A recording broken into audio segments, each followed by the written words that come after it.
বিএনপির তৎকালীন সিনিয়র যুগ্ম মহাসচিব এবং বর্তমান ভারপ্রাপ্ত চেয়ারম্যান জনাব তারেক রহমান সাহেবের বিরুদ্ধে মিথ্যা বানোয়াট কিছু মামলা দায়ের করা হয়েছিল, যে মামলায় এফআইআর পর্যন্ত ওনার নাম ছিল না।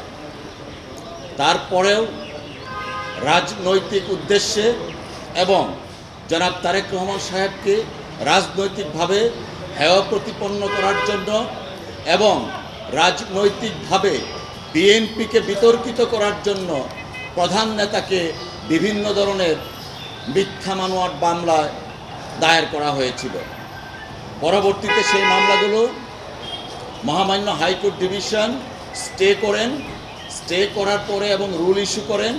আমরা গত কয়েক মাস পূর্বে সেই রুলের শুনানি করি এবং মহামান্য সুপ্রিম কোর্টের হাইকোর্ট ডিভিশন মামলাগুলা বাতিল করে দেন। এই বাতিলের এগেনস্টে রাষ্ট্রপক্ষ মাননীয় মহামান্য অ্যাপিলেট ডিভিশনে আজকে গিয়েছিলেন। দুই পক্ষের পূর্ণাঙ্গ শুনানি হয়েছে এবং রাষ্ট্রপক্ষের যে আপিল, সেই আপিলটা ডিসমিস করা হয়েছে। তার মানে দাঁড়ালো হাইকোর্ট ডিভিশন মামলাগুলো যে বাতিল করেছিলেন সেই বাতিলের রায় কার্যকর থাকলো। আজকে এই মামলাগুলো থেকে এবং রায় থেকে প্রমাণিত হয়, আমরা বিগত কত বছর যাবৎ বলে আসছি যে বিএনপির চেয়ারপারসন দেশনেত্রী বেগম খালেদা জিয়া এবং জনাব তারেক রহমান সাহেবের বিরুদ্ধে রাজনৈতিক উদ্দেশ্যে তৎকালীন 111 সরকার এবং তার ধারাবাহিকতায় শেখ হাসিনার সরকার মিথ্যা বানোয়াট মামলা দায়ের করেছিল।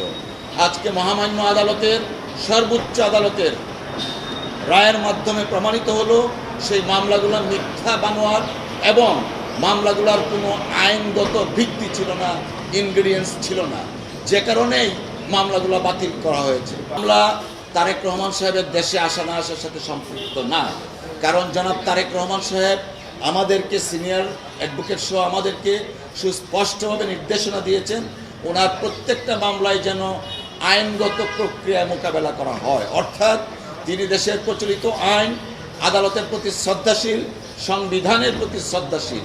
যেহেতু মামলা তার নিজস্ব গতিতে চলবে, আপন গতিতে চলবে, অতএব মামলা আসা না আসার ক্ষেত্রে কোনো ধরনের কোনো প্রতিক্রিয়া বা কোনো প্রভাব বিস্তার করছে না।